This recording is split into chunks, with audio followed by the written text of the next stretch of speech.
Está con nosotros el doctor Javier Zavala Egas, abogado defensor de Diario El Universo. Doctor, buenos días, bienvenido a Contacto Directo. Alfredo, buenos días, gracias. Diario El Universo y sus directivos han alegado varias nulidades en este proceso, desde la designación de jueces hasta la realización de la última audiencia, pasando por la sentencia de primera instancia. ¿Hay algo que les hayan aceptado los jueces ad hoc? Bueno, absolutamente nada. Todas las pretensiones de nulidad nuestra desde el inicio del proceso, empezando por la más grave, que es aquella de que un juez penal no puede sindicar, acusar, procesar penalmente a una persona jurídica. Ni siquiera eso, que vicia de nulidad todo el procedimiento, ha sido aceptada. No digamos la falta de competencia de los jueces golondrina, no digamos una audiencia de juzgamiento o de sustentación de recursos que se hace sin que la providencia que la ordena se ejecutoríe, no digamos nada de eso, o sea, no han aceptado nada. Ahora, el presidente Correa y sus abogados han afirmado que este juicio es histórico, pero eso obviamente depende de cómo se lo mire. Jurídicamente, ¿será porque es la primera vez que se ha incriminado a una persona jurídica y no a una persona natural? ¿Y porque se exige una indemnización por daño emergente y lucro cesante, cuando eso solo se produce en el caso de un daño físico? Esos serían los más prominentes hitos jurídicos de este juicio histórico que realmente deja una huella en la historia judicial del país. A ver, yo coincido en que este es un juicio histórico, en eso estoy plenamente de acuerdo, pero para mí es histórico porque evidencia la caída más clamorosa de la función judicial en las garras del poder político. Es decir, yo creo que la función judicial en este momento es un simple instrumento de persecución y eventualmente de enriquecimiento del poder político. Más allá, cuando sin cuidar la ética pública, en este proceso el acusador particular es el mismo presidente de la República, con sombrero de ciudadano, pero presidente de la República. Entonces el poder político es mucho más evidente, mucho más claro, sobre todo con todas las trafacías que se han hecho dentro de este proceso. Ahora, justamente ese aspecto del desdoblamiento del presidente. El presidente presenta su acusación como una acción privada, pero pide aplicar la pena de cárcel con el agravante del artículo 493 del Código Penal a favor de los funcionarios públicos. Sin embargo, el artículo 424 de la Constitución establece la supremacía de los derechos más favorables que reconozcan los tratados internacionales de derechos humanos. Incluso el Código Orgánico de la Función Judicial en sus artículos 4 y 5 ordena la aplicación directa e inmediata de la Constitución a los jueces, lo cual implica que la pena de prisión es inaplicable. Entonces, según el Código Orgánico de la Función Judicial, ¿hasta qué punto están los jueces obligados a aplicar directamente la Constitución sin que sea necesario derogar el artículo 493 del Código Penal, como se dice? Eso tengo entendido que ya está resuelto en el propio Código Orgánico que dictó este gobierno. Definitivamente, Alfredo, y no solo eso, sino que en varios momentos del proceso hemos pedido que se suspenda el procedimiento y que se consulte a la Corte Constitucional la vigencia o validez de estos delitos, justamente por lo que usted establece, esta contradicción con principios y declaraciones internacionales frente al delito de injurias.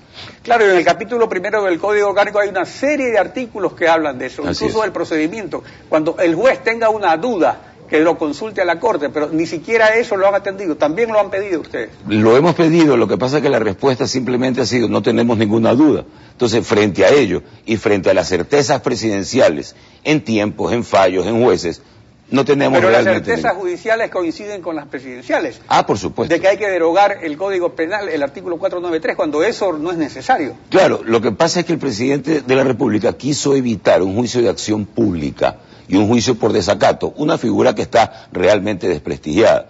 Quiso evitar un juicio de acción pública porque los juicios de acción privada son maleables, son más manipulables. Ese es el tema. En cambio, en los delitos de acción pública se iba a abrir el procedimiento, se iba a hacer mucho más público e iban a entrar más de frente, más evidentemente, temas que el presidente no quiere que se toquen en el proceso, como por ejemplo los detalles del 30S. Pero hay otro detalle, usted hace unos minutos se refería a esto del enriquecimiento, que justamente hay dos formas. Yo quisiera que usted le explique a los televidentes sobre esta cuestión de la indemnización, porque hay dos figuras, la que penal, la civil, o sea, la una por daño moral, la otra cuando es justamente daño emergente y lucro cesante. Por ejemplo, cuando se provoca un daño físico, que mañana le vuelen la antena a una radio y que deje de transmitir, tienen que pagarle la antena y pagarle los días de lucro cesante. Sí. Pero en este caso, ¿cómo es que se alega daño emergente y lucro cesante cuál fue el daño físico que sufrió el presidente y qué lucro tiene un presidente para pedir 80 millones de dólares. Pero ahora lo baja a 40, pero igual. Justamente, Alfredo, usted cita una confusión que existe dentro de este proceso. Confusión ex profeso y a propósito, pero una confusión. Producto de un delito, la ley establece que pudieran haber una indemnización civil de daños y prejuicios. El daño emergente es el daño material, el daño físico que el delito provoca. Y el lucro cesante es lo que el afectado ha dejado de percibir con motivo de este delito.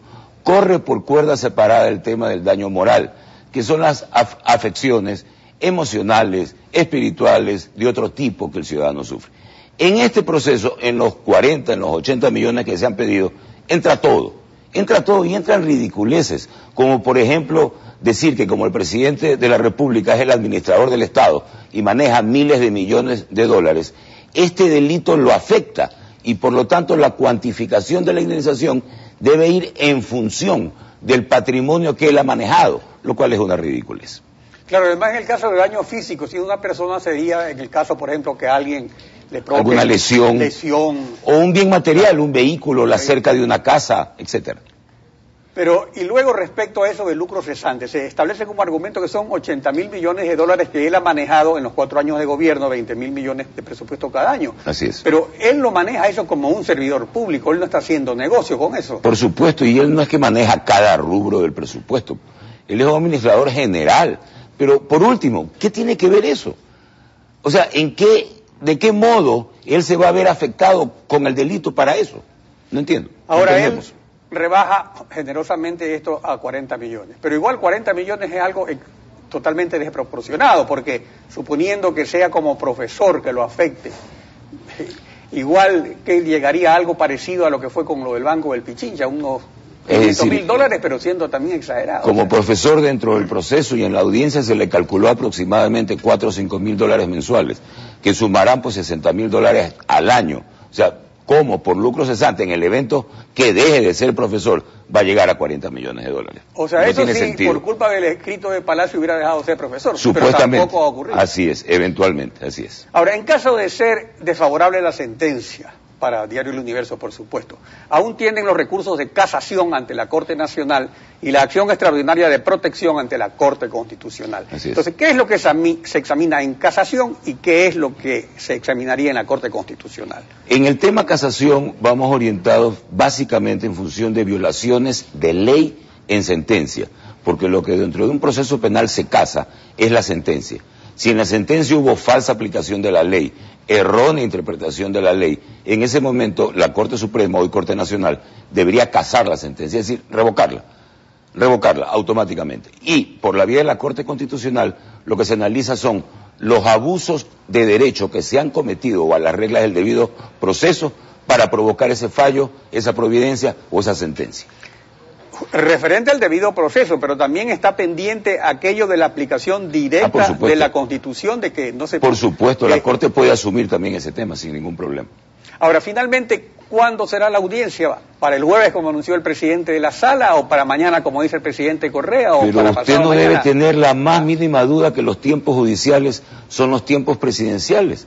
Cuando el presidente ha querido que se hagan diligencias, se hacen. Cuando el presidente no ha querido, no se han hecho. El presidente dijo la vez pasada, hasta esta semana se hace.